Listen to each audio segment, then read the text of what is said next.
तो स्टूडेंट्स पिछली क्लास में आप देखेंगे हम लोगों ने मनी मार्केट किया था। मनी मार्केट में हमने पढ़ा था कि ये मार्केट होती है शॉर्ट टर्म पीरियड के लिए और इसमें पैसा कम समय के लिए लगाया जाता है। ठीक है। और फिर हमने इसके इंस्ट्रूमेंट्स की बात करी थी। बेसिकली हमारे 5 इंस्ट्रूमेंट हैं जो मनी मार्केट में आते हैं। पहला है ट्रेजरी बिल, दूसरा है कमर्शियल पेपर, फिर कॉल मनी, फिर सर्टिफिकेट ऑफ डिपॉजिट और फिर है कमर्शियल बिल। तो एक एक करके हम इनको पढ़ते हैं। सबसे पहले हमने ट्रेजरी बिल की पिछली क्लास में बात कर ली है। मैंने आपको बताया था कि ट्रेजरी बिल एक ऐसा इंस्ट्रूमेंट है जो आरबीआई इश्यू करती है सरकार के बिहाफ, और इसकी जो मैच्योरिटी होती है 1 साल से कम की होती है, मतलब 1 साल में पैसे मिल जाते हैं। और जब भी सरकार को कम समय के लिए उधार लेना होता है तो ये इस इंस्ट्रूमेंट का इस्तेमाल करती है। अच्छा, इसकी खास बात क्या है कि ये प्रोमिसरी नोट की फॉर्म में होता है, आसानी से जिस आदमी के पास ये होता है वो ट्रांसफर कर सकता है। एग्जाम्पल के तौर पे अगर ट्रेजरी बिल मेरे पास है तो मैं किसी और को भी दे सकता हूँ। अगर ट्रेजरी बिल मान लो एलआईसी ने खरीद लिया, लाइफ इंश्योरेंस कंपनी, तो उस वो क्या करती है, वो आगे और दूसरे लोगों को भी दे सकती है। तो ये डिस्काउंटेड रेट पे बेचे जाते हैं, और मैंने जैसे कि पहले ही बताया था एग्जांपल देके, तो वो आपको क्लियर हो गया है। फिर आता है दूसरे नंबर पे इंस्ट्रूमेंट जिसको हम बोलते हैं मनी मार्केट इंस्ट्रूमेंट, यानी कि कमर्शियल पेपर। देखिए कमर्शियल पेपर क्या है, जब किसी नामी गिरामी कंपनी को पैसा रेज करना होता है ना, तो वो कमर्शियल पेपर का इस्तेमाल करती है। ठीक है। ये भी अनसिक्योर्ड होता है और प्रोमिसरी नोट होता है, issued to the public with a fixed maturity period ranging from 15 days to 1 year. इसकी जो ड्यूरेशन होता है 15 दिन से 1 साल के बीच में हो सकता है, और ये प्रोमिसरी नोट की तरह होती है। और क्योंकि ये बहुत ही ज्यादा अनसिक्योर्ड है, इसीलिए जो बहुत ही नामी गिनामी कंपनियां वही इसको रेज कर पाती हैं। जैसे आप देखो, जैसे रिलायंस है, रिलायंस कंपनी काफी नामी गिरामी है इंडिया में, तो वो चाहे तो कमर्शियल पेपर के थ्रू पैसा रेज कर सकती है। ठीक है। और अगर कोई नई कंपनी स्टार्ट हुई है और वो चाहे कि मैं कमर्शियल पेपर के थ्रू पैसा रेज कर लूं, तो वो इम्पॉसिबल है, वो नहीं कर पाएगी। ठीक है। Issuing commercial paper in India as a money market instrument took place in 1989 to 90। आप देखो 1989 90 वाला जो ईयर था उसके अंदर पहली बार कमर्शियल पेपर का इस्तेमाल किया गया यूज करने के लिए, रेज करने के लिए। ठीक है। एग्जाम्पल देखो ऊपर रखा हुआ है कि Deepak nitrate issues commercial paper of 30 crore. Deepak nitrate ने इशू किया कमर्शियल पेपर 30 करोड़। तो आप देख सकते हो ये आप moneycontrol.com से इमेज लेके लगाया हुआ है। ठीक है। तो ये ऐसा हो चुका है, ऐसा नहीं है कि ये होता नहीं है, ये ऐसा अक्सर होता रहता है। आप देखेंगे 2015 जुलाई 17 को इसने 3:10 पे इशू किया था। ये मतलब ये सोर्स है हमारे पास जहां से हमने लिया। तो इस तरह से अगर किसी नामी गिरामी कंपनी को पैसा रेज करना हो with the help of commercial paper, तो आसानी से वो यूज कर सकती है। अब आपके दिमाग में ये आएगा कि इसमें होता है क्या है। जनरली आप देखो जो कमर्शियल पेपर्स होते हैं ना, इनको वर्किंग कैपिटल रिक्वायरमेंट में काम करते हैं, मतलब आपको डे टू डे खर्चे के लिए चाहिए तो इसका इस्तेमाल आप कर सकते हो। जैसे मान लो कोई नामी गिरामी कंपनी है और उसको मान लो 8 महीने के लिए पैसा चाहिए 20 करोड़, तो वो कमर्शियल पेपर का इस्तेमाल कर सकती है। ठीक है। मैं बार बार नामी गिरामी कंपनी इसलिए कर रहा हूँ क्योंकि अगर आप कोई लोकल कंपनी, कोई ऐसी नॉर्मल कंपनी इशू करेगी मार्केट में कमर्शियल पेपर, तो वो इंस्ट्रूमेंट उसको कोई खरीदेगा ही नहीं। यहाँ सबसे बड़ी प्रॉब्लम ये है। दूसरी बात, इसको अगर आपको समझना है तो बिल्कुल ये एग्जैक्टली ट्रेजरी बिल का ही डुप्लीकेट कॉपी मान लो। बस फर्क क्या है कि ट्रेजरी बिल में आरबीआई इशू करती थी सेंट्रल गवर्नमेंट के बिहाफ पे, और यहाँ पे क्या होगा, कंपनी इशू करेगी अपने बिहाफ पे। बस यही फर्क है। और ये थोड़ा रिस्की माना जाता है क्योंकि सरकार गवर्नमेंट वहां पे रेस्पॉन्सिबिलिटी लेती थी, यहाँ गवर्नमेंट रेस्पॉन्सिबिलिटी नहीं लेगी, यहाँ पे खतरा आपको उठाना पड़ेगा। और commercial bank and mutual funds contribute towards this type of instrument. तो अगर ऐसे पैसे रेज करना है, कमर्शियल पेपर के फॉर्म में पैसे रेज करना है, तो ज्यादातर आप देखोगे इसमें जो बड़े बड़े बैंक्स होते हैं ना, कमर्शियल बैंक्स और म्यूचुअल फंड्स जो होते हैं, ये लोग कंट्रीब्यूट करते हैं, ये लोग इसमें पैसा लगाए। समीर, क्लियर है पॉइंट? Yes sir. ठीक है ना, तो दोनों समझ में आ गया। एक हमारा इंस्ट्रूमेंट है कौन सा, ट्रेजरी बिल। कौन इशू करता है, आरबीआई। किसके बिहाफ पे करता है, जल्दी जल्दी बताते जाओ सेंट्रल समीर। गवर्नमेंट के बिहाफ पे। ठीक है, कितने समय के लिए होता है बेटा ये? शॉर्ट टर्म बोरोइंग होती है, 1 साल से कम ईयर, का। ठीक लेस है। देन। ठीक है। इसमें डिस्काउंट पहले मिल जाता है, मतलब आपको सस्ते रेट में 1 लाख का है तो आपको 90,000 में मिल जाएगा। इसकी डिनोमिनेशन क्या होती है ट्रेजरी बिल की, कितने रुपए में हो सकता है? क्या 30,000 का ट्रेजरी बिल हो सकता है समीर? Yes sir. गलत आंसर है। कौन बता रहे हैं? 25,000 मिनिमम होती है। 25,000 या उसका डिनोमिनेशन है ना। अब ये नहीं है कि 25,000 से 30,000 वाला भी हो जाएगा, नहीं। इसका डिनोमिनेशन का मतलब है इसमें इंटू करते रहो, 1 2 3 4, यानी या तो 25,000 का होगा या 50,000 का होगा या 1,00,000 का होगा या 1,25,000 का, ऐसे इसको इंटू करते जाओ। ठीक है, अगर आप कहोगे कि सर 35,000 का हो सकता है, तो आंसर है नहीं, नहीं हो सकता। 25,000 के डिनोमिनेशन में होना जरूरी है। बात क्लियर है सबको? अब हम आ जाते हैं तीसरे इंस्ट्रूमेंट पे, जिसका नाम है कॉल मनी। देखिए कॉल मनी क्या है। In this case day to day surplus funds of banks and other financial institutions are dealt. अब देखो कई बार मैंने पिछली क्लास में भी थोड़ा सा बताया था कि जैसे मान लो कई बार बैंक ने स्टार्ट किया अपने ट्रांजैक्शन, तो मॉर्निंग में आपको पता है बैंक वाले ना ज्यादा पैसा नहीं रखते बैंक में। आप इमेजिन करो कितना बैंक पैसा रखता होगा रात को, इवनिंग में क्लोज होने से पहले। क्या बैंक में करोड़ों रुपए पड़े रहते होंगे? No sir. कितने होते होंगे? इतने बड़े बैंक में 1 करोड़ तो होना चाहिए ना। इतना तो लोग घर में दबा के बैठे हुए हैं, देखा नहीं अभी आपने? दो सर टोटल 280 डिपॉजिट का 15% रखते हैं। टोटल डिपॉजिट का 15%। और अगर टोटल डिपॉजिट क्रोर्स में होगे तो क्या मतलब कई हजार करोड़ होगी, तो क्या वो करोड़ों रुपए रख लेंगे बैंक में?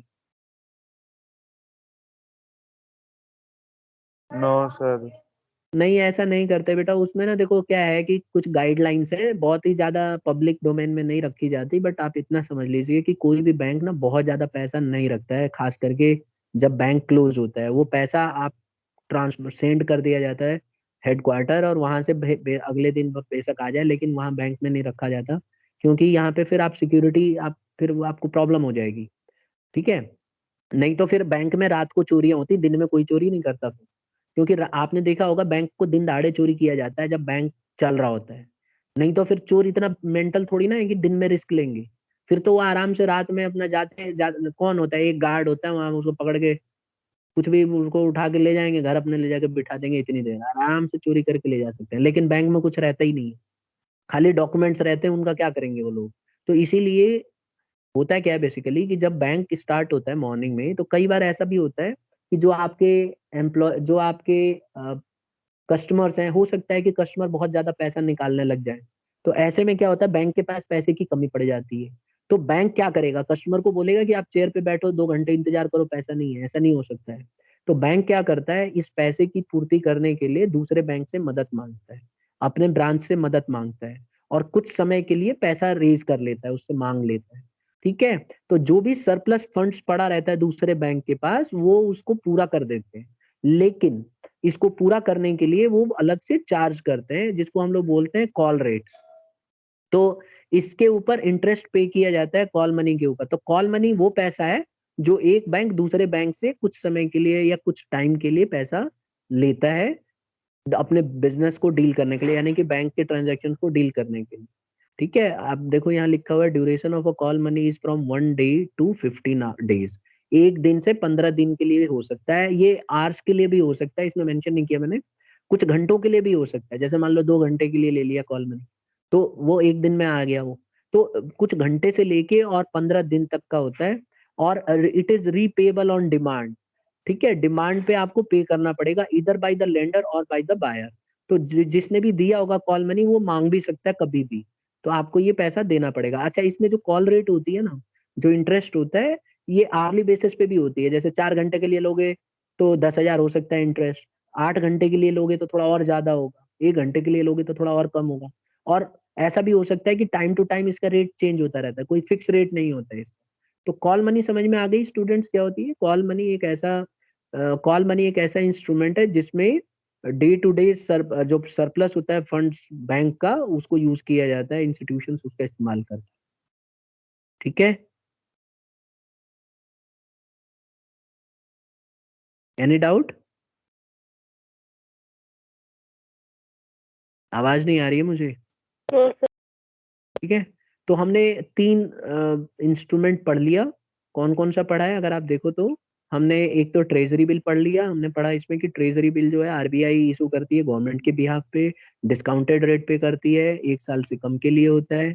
फिर हमने पढ़ा कमर्शियल पेपर, जब रेप्यूटेड कंपनी दूसरे रेप्यूटेड कंपनी को पैसा चाहिए होता है तो कमर्शियल पेपर का इस्तेमाल करती है। ये बिल्कुल ट्रेजरी बिल की तरह ही होता है, बस फर्क ये है कि यहाँ पे प्राइवेट कंपनी कर मतलब कोई कंपनी करती है, ट्रेजरी बिल में आरबीआई करता है गवर्नमेंट के बिहाफ पे। फिर हमने पढ़ा तीसरे नंबर पे कॉल मनी। कॉल मनी का भी, जब कोई बैंक के पास सरप्लस फंड होता है तो दूसरे बैंक को मदद कर देता है, उसके बदले वो चार्जेस करता है इंटरेस्ट, जिसको हम कॉल रेट कहते हैं।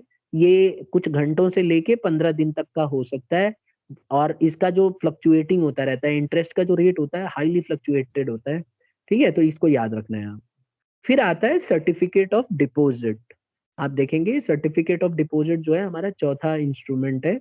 इसमें बोला गया है कि ये एक unsecured negotiable short term instrument होता है बियरर फॉर्म में। आपको मैं याद दिलाऊं, आप 11th क्लास में बिल ऑफ एक्सचेंज जो पढ़ते थे उसी की बात चल रही है, उसी को हम सर्टिफिकेट ऑफ डिपॉजिट कहते हैं। ठीक है, बिल ऑफ एक्सचेंज की तरह ही है, ये भी एकदम नेगोशिएबल इंस्ट्रूमेंट है। जैसे आप इसको बिल ऑफ एक्सचेंज से समझो तो जल्दी समझ में आएगा कि ये भी एक अनसिक्योर्ड होता है। नेगोशिएबल का मतलब है किसी को भी दिया जा सकता है। शॉर्ट टर्म इंस्ट्रूमेंट होता है बेयरर फॉर्म में, जिसके हाथ में ये कागज होगा वही इसका मालिक हो जाएगा। ठीक है, issued by the commercial bank. ये कौन इशू करता है? ये कमर्शियल बैंक इशू करता है, ये बिल ऑफ एक्सचेंज नहीं है, ये कमर्शियल बैंक इशू करता है। और फाइनेंशियल इंस्टीट्यूशन इशू करते हैं एक दूसरे को आपस में मदद करने के लिए। इसकी जो मैच्योरिटी होती है 3 महीने से लेके 12 महीने के बीच में होती है, और ये जो है डिस्काउंटेड रेट पे करते हैं और रिडीमेबल एट पार होता है। मतलब अगर आप इसको करोगे तो डिस्काउंटेड रेट पे होता है और पूरा पैसा मिलता है, जैसे हमारा ट्रेजरी बिल था बिल्कुल उसी की तरह। ठीक है, बात समझ में आ गई सबको? Yes. फिर एक और आता है मनी मार्केट कमर्शियल बिल, जिसको हम बिल ऑफ एक्सचेंज बोलते हैं। This is a bill of exchange used to finance working capital requirement of a business.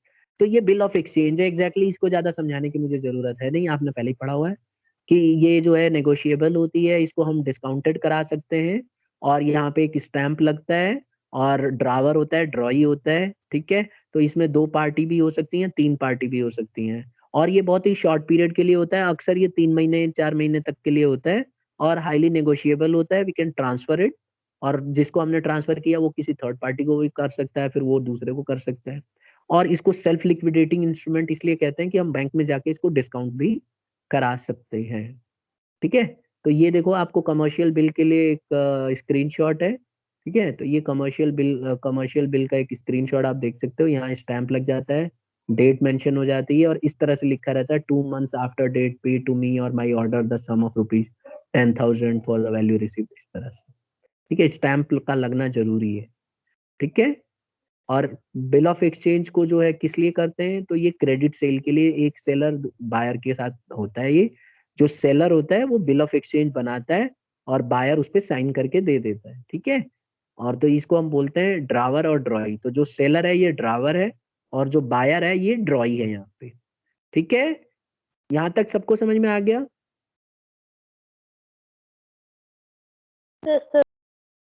ठीक है ना। और एक्सेप्टेंस कौन करता है बेटा? 11th का याद होगा, कौन एक्सेप्ट करता है बिल को, ड्रावर या ड्रॉई?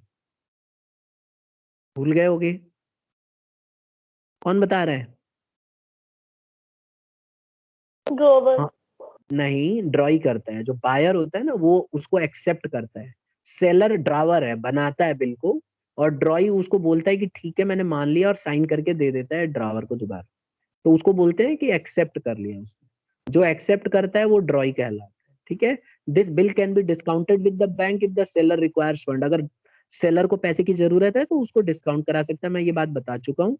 और when the trade bill is accepted, discounting of the bill by a commercial bank, it is also known as commercial bill. तो ये हमने पांचों के पांचों इंस्ट्रूमेंट डिस्कस कर लिए। अब इसमें किसी बच्चे को कोई भी कंफ्यूजन है तो मेरे से सीधा पूछे। है किसी को डाउट? No sir. कोई भी इसमें डाउट नहीं है पांचों में? चलिए ठीक है, तो अब हम आगे बढ़ जाते हैं। ठीक है, आगे देखो फीचर्स ऑफ मनी मार्केट। अब मनी मार्केट तो हम पढ़ ही चुके हैं, अब इसके फीचर्स देखो। सबसे पहले इसमें देखिए पार्टिसिपेंट्स। अब आप देखो इसमें जो पार्टिसिपेंट होते हैं, एक तो आरबीआई होता है। आप देखो मनी मार्केट में हम इतनी देर से कह रहे हैं, ट्रेजरी बिल कौन इशू करता था? आरबीआई, तो वो पार्टिसिपेंट हो गया। फिर इसी तरह से आपने देखा होगा, वो जो हम लोग ये वाला पढ़ा था हमने, ये सर्टिफिकेट ऑफ डिपॉजिट किसने दिया था? बैंक ने। तो यहाँ पे बैंक भी आ गया, नॉन बैंकिंग कंपनीज भी आ गई, स्टेट गवर्नमेंट, क्योंकि आपको याद होगा ट्रेजरी बिल गवर्नमेंट रेज करवाती है ऑन मतलब आरबीआई से, तो स्टेट गवर्नमेंट भी आ गई, बड़े बड़े कॉर्पोरेट हाउसेस भी आ गए, म्यूचुअल फंड्स भी आपको याद होगा खरीदते थे ट्रेड बिल या कमर्शियल पेपर। तो ये सारे के सारे जो हैं पार्टिसिपेंट्स हैं जो इसमें भाग ले। तो one of the feature of money market is there are a lot of participants. For example, Reserve Bank of India is one of the participants. Commercial banks are the participants. जो हम लोग पैसा कमर्शियल बैंक में जमा करते हैं, वो पैसा बैंक वाले इस्तेमाल करते रहते हैं मनी मार्केट के अंदर, और हमसे डबल कमा के और हमें को थोड़ा सा 4%, 4.5% देते हैं इंटरेस्ट। फिर है नॉन बैंकिंग फाइनेंशियल कंपनीज, ये लोग हैं। फिर स्टेट गवर्नमेंट्स हैं, लार्ज कॉर्पोरेटेड हाउसेस हैं, और म्यूचुअल फंड्स। तो ये सब के सब participants. Is this clear? Yes, sir. दूसरे नंबर पे आता है फीचर में इंस्ट्रूमेंट। देखो जो मनी मार्केट इंस्ट्रूमेंट है ना, ये शॉर्ट टर्म डेट इंस्ट्रूमेंट कहलाता है, क्योंकि ये कम समय के लिए होता है, 1 साल के अंदर अंदर इसको वापस पे करना होता है। और जब भी किसी को पैसा रेज करना है तो 1 साल से ज्यादा के लिए वो रेज नहीं कर सकता। तीसरा इसका फीचर है investment outlay, huge sum of money is being transacted. आपको जान के हैरानी होगी कि कैपिटल मार्केट से ज्यादा मनी मार्केट में पैसा जो है इन्वेस्ट होता है, ज्यादा तेजी से ट्रांसफर होता है, इसमें ज्यादा पैसा लगा हुआ होता है। कई लोगों को लगता है कि issue of shares, debentures, bond, उनमें ज्यादा पैसा लगा है, लेकिन गलत है। मनी मार्केट में बहुत ज्यादा पैसा लगा होता है कंपैरेटिवली देखें तो। लोगों को लगता है कि छोटी मार्केट है, बट इसमें बहुत पैसा इन्वॉल्व होता है। अच्छा, इसका ड्यूरेशन आपको मैं बता ही चुका हूँ बार बार। आपने नोटिस किया होगा जितने भी हमने इंस्ट्रूमेंट पढ़े सब पे 1 ईयर या उससे कम का था। तो इसकी जो ड्यूरेशन होती है वो 1 ईयर होती है। रही बात लिक्विडिटी की, तो इसको हाई डिग्री ऑफ लिक्विडिटी माना जाता है, क्योंकि जब मन करे आप कन्वर्ट करा सकते हो। एग्जाम्पल के तौर पे, जैसे मान लीजिए आपका, यहाँ देखो ट्रेजरी बिल, देखो सबसे पहले ट्रेजरी बिल क्या हाईली लिक्विडेबल है? क्या इसको हम कन्वर्ट कर सकते हैं कैश में? तो आंसर है हाँ, क्योंकि सर ये तो नेगोशिएबल है, हम किसी को भी दे सकते हैं। मैंने किसी से 50,000 का सामान लिया, मेरे को पैसा देना है, तो मैं पैसे की जगह ट्रेजरी बिल सामने वाले को दे सकता हूँ। तो ये हाईली लिक्विड है, क्योंकि इसको कन्वर्ट किया जा सकता है जब मन करे। यही हाल कमर्शियल पेपर के साथ भी है। यही हाल कॉल मनी है, क्योंकि call money payable on demand होता है, कभी भी मांग सकते हैं, ले सकते हैं। सर्टिफिकेट ऑफ डिपॉजिट भी ऐसे ही होता है, टाइम पीरियड बहुत कम होता है इसका। और इसी तरह से कमर्शियल बिल में भी आप पढ़े हो, तो आप इसमें देखोगे सबके सब सबका जो लिक्विडिटी है बहुत ज्यादा हाई होती है, because they can be converted into cash within a year. But when it comes to capital market, उसमें बहुत समय लगता है। रही बात सेफ्टी की, तो क्योंकि कम समय के लिए होता है, तो आप कह सकते हो कि सेफ होता है, क्योंकि जितना ड्यूरेशन कम होगा उतना कम रिस्क रहता है। ठीक है, तो short term duration insures greater safety, but इसकी गारंटी नहीं है कि सेफ ही रहेगा। डूबना होगा तो 2 महीने में भी डूब जाएगा। मान लो किसी कंपनी ने कमर्शियल पेपर रेज किया, ठीक है, और उसने बोला कि हम 8 महीने या 9 महीने के बाद पैसा पे कर देंगे, और ऐसा भी तो हो सकता है कि 3 महीने के बाद ही कंपनी बंद हो जाए। तो इसकी कोई गारंटी नहीं है, लेकिन ये है कि कम समय के लिए कोई कंपनी लेती है, तो हम उसको स्टडी कर सकते हैं कि यार कंपनी ठीक ठाक चल रही है कि नहीं। क्योंकि कोई कंपनी डूबती भी है तो बहुत समय लगता है, धीरे धीरे, मतलब पहले लॉस होगा 2-3 साल लगातार, फिर जाके कंपनी अपने आप को डिसॉल्व करेगी। ऐसा नहीं है कि एक ही बार में पहले साल ही लॉस हो गया तो कंपनी बंद हो जाएगी, ऐसा बहुत रेयरली होता है, बट वी कैन नॉट सी। ठीक है, फिर एक बात आती है लोकेशन की। तो इसकी कोई फिजिकल लोकेशन नहीं है, इसकी खास बात यही होती है कि इसमें जो ट्रांजैक्शंस किए जाते हैं ओवर द इंटरनेट किए जाते हैं, ठीक है, इंटरनेट की मदद से होता है। तो there is no such fix location, जैसे शेयर मार्केट में होता है ना फिक्स लोकेशन, ऐसा इसमें कुछ भी नहीं होता। और एक और है इसका फीचर, इसको हम डिसएडवांटेज भी लिख सकते हैं, कि कंपैरेटिवली लेस रिटर्न्स, इसमें ना पैसा कम मिलता है। अगर आप देखोगे जब आप इशू करोगे शेयर्स या डिबेंचर्स परचेज करोगे, तो उसमें बहुत ज्यादा आपको रिटर्न्स मिलता है, लेकिन when it comes to money market, returns are comparatively less, थोड़ा कम होता है। फिर बात आती है अनसिक्योर्ड की। देखो जो मनी मार्केट है ना, इसके अंदर जो आपके सिक्योरिटीज हैं ये अनसिक्योर्ड माने जाते हैं, इसमें बहुत ज्यादा खतरा होता है, कोई गारंटी नहीं है कि आपका पैसा मिल ही जाएगा, फुल ऑफ रिस्क। तो हमेशा याद रखिए मनी मार्केट इज अनसिक्योर्ड, चाहे किसी भी इंस्ट्रूमेंट की बात हो। यहां तक सबको क्लियर हो गया स्टूडेंट्स? ठीक है, तो ये सारे पॉइंट्स हैं। देखो मनी मार्केट के फीचर्स हैं, इसी में से कुछ एडवांटेज लिख सकते हो, कुछ डिसएडवांटेज आप लिख सकते हो। ठीक है, तो अगर एग्जाम में एडवांटेज डिसएडवांटेज पूछता है तो हम बोल सकते हैं कि भाई कम समय के लिए होता है तो इसलिए इसको हम लंबे, अगर कोई पैसा इन्वेस्ट करना चाहता है लंबे समय के लिए तो उसके लिए ये ठीक नहीं है, और अगर कोई कम के लिए चाहता है तो उसके लिए ठीक है। तो एडवांटेज भी बन जाएगा, डिसएडवांटेज भी बन जाएगा। तो ये आपको लिखते समय ध्यान रखना है कि कैसे उसको एडवांटेज बनाते हो, कैसे डिसएडवांटेज। एक्सप्लेनेशन उसी तरह से आपको करना है। Am I clear? अब आता है नया टॉपिक हमारा, कैपिटल मार्केट। देखो अभी तक हमने पढ़ा ना कि फाइनेंशियल मार्केट में दो तरह की मार्केट है, कैपिटल और एक मनी। तो मनी मार्केट हमने पहले डिस्कस कर लिया। अब हम करने जा रहे हैं कैपिटल मार्केट के बारे में। तो देखिए कैपिटल मार्केट क्या होती है। कैपिटल मार्केट एक ऐसा इंस्टीट्यूशन है जिसके अंदर सेविंग्स को प्रॉपर तरीके से चैनलाइज किया जाता है इन्वेस्टमेंट में, अलग अलग इन्वेस्टमेंट एवेन्यूज बनाए जाते हैं। ये बोरोवर्स को मदद करता है पैसा रेज करने में। जैसे मान लो किसी को पैसे रेज करना है, किसी को 200 करोड़ चाहिए या 100 करोड़ चाहिए, तो वो कैपिटल मार्केट से आसानी से रेज कर सकती है company. Because we all know that की company requires lot of money to run day-to-day activity. Therefore, if company want to purchase assets, say land and building or say furniture, then in that case they will need this money for a longer period of time. In that situation, company can raise capital. Company can raise money with the help of capital market. ऐसे समय पे जब उसको लंबे समय के लिए पैसे की जरूरत होगी, तो ऐसे सिचुएशन में कंपनी जो है कैपिटल मार्केट का इस्तेमाल कर सकती है। अगर उसको 1 साल या 1 साल से कम के लिए चाहिए तो ऐसे में मनी मार्केट लेना चाहेगी कमर्शियल पेपर के थ्रू। लेकिन कैपिटल मार्केट का तभी इस्तेमाल करना चाहिए जब आपको लंबे समय के लिए पैसा लेना हो। और दूसरी बात, ये हमेशा ना आपको अपॉर्चुनिटी प्रोवाइड करेगा लेंडर को, जिसने भी पैसा दिया है, पैसा लगाया है कैपिटल मार्केट में, उसको वो माना जाता है कि वो समझदार इन्वेस्टर है, क्योंकि उसको कमाने का साधन ज्यादा है, इसमें कमाई ज्यादा हो सकती है। ठीक है, अब आप देखो यहाँ पे the borrowers raise required funds through issue of securities like shares, debentures, bonds. तो जो बोरोवर्स होते हैं, जो पैसा रेज करते हैं, वो लोग इसके थ्रू पैसा रेज कर सकते हैं। और कौन कौन से ऑप्शन हैं स्टूडेंट्स? आप देखो शेयर्स हैं, डिबेंचर्स हैं, ठीक है, इसी तरह से बॉन्ड्स है। तो इनके थ्रू वो लोग पैसा ज्यादा से ज्यादा रेज कर सकते हैं। Is this point clear to all?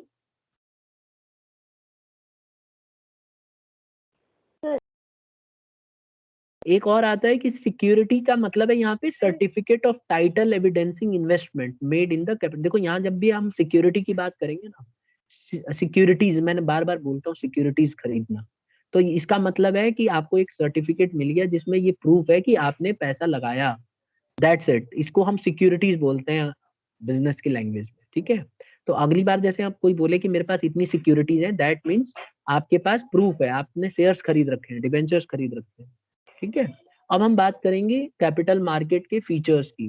तो देखिए इसके क्या खूबियां होती हैं। सबसे पहले पार्टिसिपेंट, जो हम पीछे पढ़ चुके हैं, कैपिटल मार्केट में जो पार्टिसिपेंट्स हैं मनी मार्केट की तरह ही है, लेकिन इसमें देखो फाइनेंशियल इंस्टीट्यूशंस होते हैं, बैंक्स होते हैं, कॉर्पोरेट एंटिटीज होती हैं, फॉरेन इन्वेस्टर्स होते हैं, इंडिविजुअल इन्वेस्टर्स होते हैं।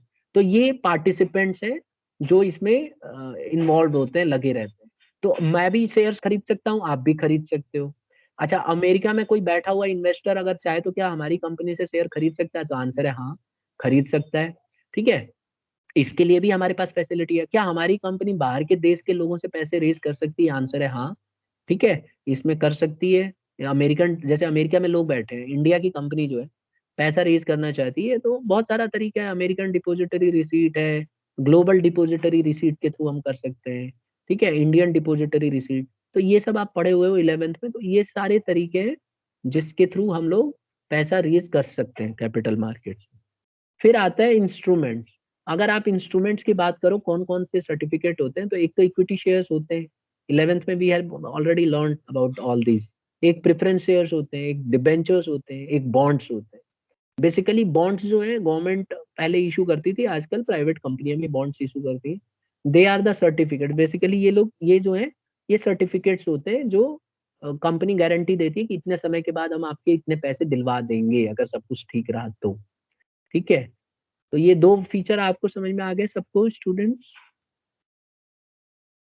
Yes. ठीक है, फिर तीसरा कैपिटल मार्केट का फीचर है small investment outlet. The value of 1 unit is 10 rupees, 100 rupees etcetera, they are traded in lots. तो देखो स्मॉल इन्वेस्टमेंट आउटलेट होता है, अगर आप शेयर मार्केट में मान लो इशू ऑफ शेयर्स करते हो तो शेयर्स के रेट बहुत सस्ते मिलेंगे आपको। कई बार तो शेयर के रेट 10 रुपए, 20 रुपए, 30 रुपए ऐसे भी होते हैं, 50 रुपए। तो इस तरह से होते हैं, आप 10 शेयर खरीदोगे 50-50 वाले तो 500 रुपए लगा दिए आपने। तो इस तरह से स्मॉल इन्वेस्टमेंट इसमें होता है, ज्यादा पैसे नहीं लगे होते और शेयर्स के रेट बेसिकली कम होते हैं। अगर आप मनी मार्केट की बात करोगे तो मनी मार्केट में 25,000 से कम का तो ट्रेजरी बिल हो ही नहीं सकता। यहाँ पे आप देखो ट्रेजरी बिल के मुकाबले कितना कम अमाउंट है। तो इसीलिए इसमें जो है इसका वन ऑफ द फीचर है कि ये स्मॉल इन्वेस्टमेंट आउटलेट है।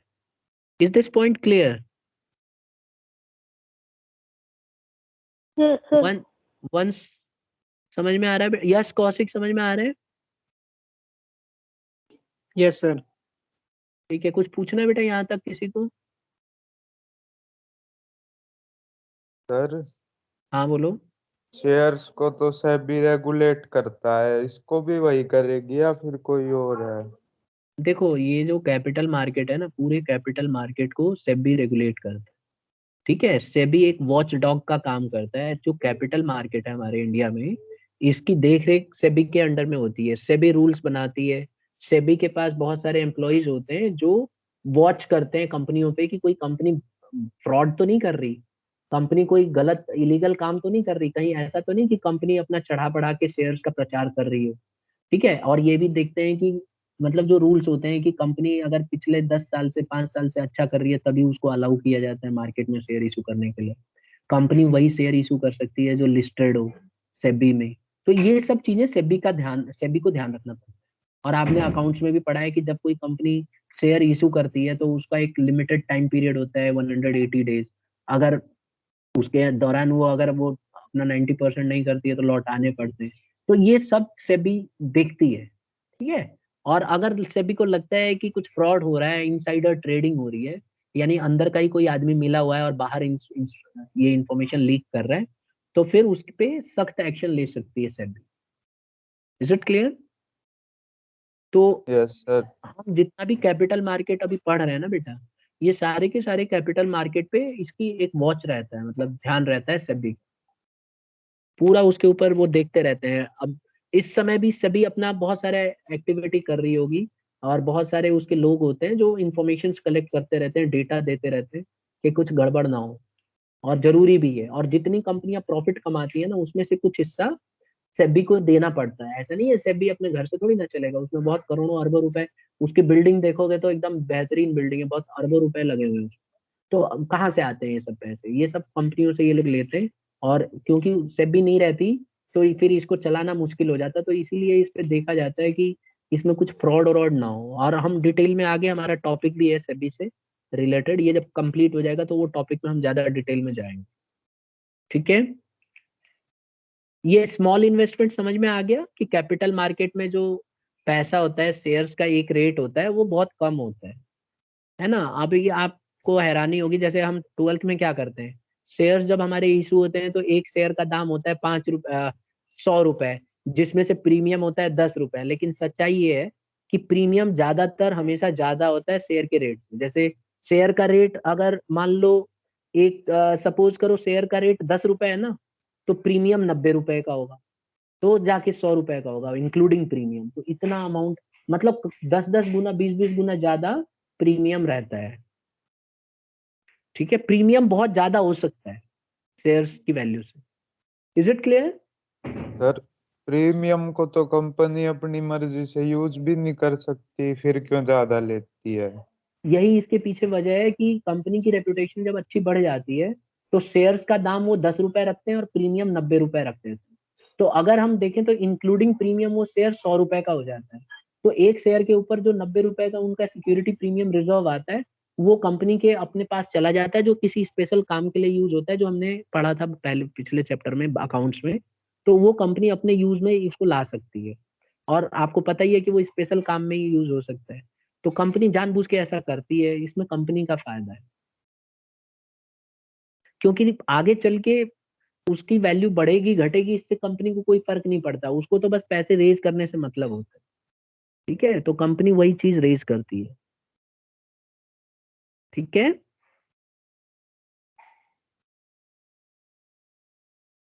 Yes sir. फिर हम बात करेंगे ड्यूरेशन की। देखो कैपिटल मार्केट के अंदर जो ड्यूरेशन होता है ना स्टूडेंट्स, ये मीडियम और लॉन्ग टर्म होता है। आपको पता है 1 साल से ज्यादा होता है, और आप देखोगे इसमें अलग अलग होता है। जैसे डिबेंचर्स होते हैं तो 10 साल के लिए होते हैं, प्रेफरेंस शेयर्स होते हैं तो 20 साल के लिए होते हैं, तो मैक्सिमम हो सकता है। तो इसमें जो ड्यूरेशन आप देखेंगे ये as compare to money market बहुत ज्यादा समय के लिए होता है। Is this clear?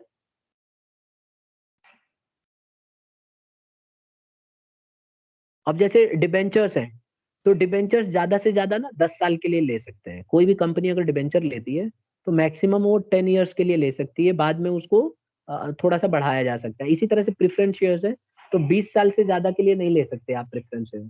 हाँ, स्पेशल केसेस में आप उसको एक्सटेंड कर सकते हो, बट उसका भी एक लिमिट होता है, पहले सेबी अलाउ करेगी तब। और रही बात इक्विटी शेयर्स की, तो वो अनलिमिटेड टाइम के लिए होता है, उसको आप 50 साल के लिए, उसका तो टाइम ही लिमिट नहीं होता है। तो यही है। ठीक है, फिर हम बात करते हैं लिक्विडिटी की। तो ये हाईली लिक्विड माने जाते हैं, क्योंकि ये आसानी से हम स्टॉक एक्सचेंज में इसको डील कर सकते हैं, बेच सकते हैं जब मन करे। तो जैसे अगर आपके पास मान लो इक्विटी शेयर्स है, तो आप कभी भी जाके इसको शेयर्स को बेच सकते हो।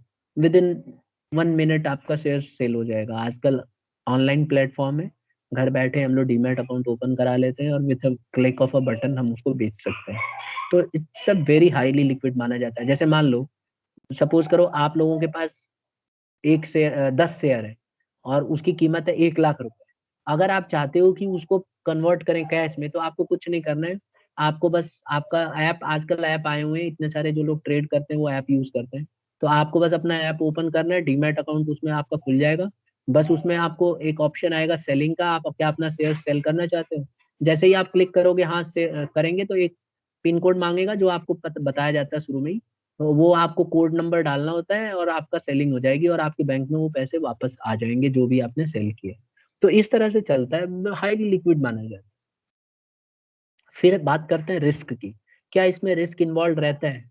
तो सिंपल सा है, ये डायग्राम देख लो, कितना सेफ है ये आदमी। देख रहे हो कहाँ जाके गिरेगा ये? तो इसमें हाई रिस्क होता है। There is no safety of investment. इसमें कोई गारंटी नहीं है, लुट भी सकते हैं, बर्बाद भी हो सकते हैं, ठीक है, और आबाद भी हो सकते हैं। हाईली रिस्क होता है। फिर बात आती है एक्सपेक्टेड रिटर्न्स की। तो देखो इसमें ना आपका जो रिटर्न होता है ना कंपैरेटिवली ज्यादा होता है, मनी मार्केट के मुकाबले आप ज्यादा कमाओगे। ठीक है, क्योंकि लंबे समय के लिए एक तो पैसा लगा रहता है, फिर ऊपर से इसमें रिटर्न अक्सर देखने में आता है कि मनी मार्केट के कंपैरिजन में, बैंक के मार्केट के कंपैरिजन में वेरी हाई, बहुत ज्यादा होता है। ठीक है, तो ये वाला पॉइंट आपको याद रखना है। तो यही था इसके फीचर्स कैपिटल मार्केट के स्टूडेंट। ठीक है, इसमें पार्टिसिपेंट्स हमने पढ़ा, इंस्ट्रूमेंट पढ़ा, फिर हमने इन्वेस्टमेंट पढ़ा कि स्मॉल इन्वेस्टमेंट जो है आउटले होता है इसमें, मतलब शेयर्स के रेट कम होते हैं। फिर ड्यूरेशन भी पढ़ा कि लंबे समय के लिए या मीडियम टर्म के लिए। लिक्विडिटी पढ़ा हमने, हाईली लिक्विड होता है। रिस्क के बारे में पढ़ा कि बहुत भयंकर रिस्क होता है इसमें। और रिटर्न्स का भी पढ़ा कि इसमें पैसे ज्यादा कमा सकते हो। ठीक है, अगली क्लास में हम मनी मार्केट और कैपिटल मार्केट के बीच में डिफरेंस पढ़ेंगे। ठीक है, आज हम इतना ही करते हैं। ठीक है ना स्टूडेंट्स, अगली क्लास में हम इससे आगे का कंसेप्ट समझेंगे। किसी को कुछ पूछना है? कोई भी जो आज हमने पढ़ा इसमें से कुछ भी बोलिए, वेट कर रहा हूँ। ठीक है, तो इसी नोट पे हम लीव कर सकते हैं, ठीक है ना।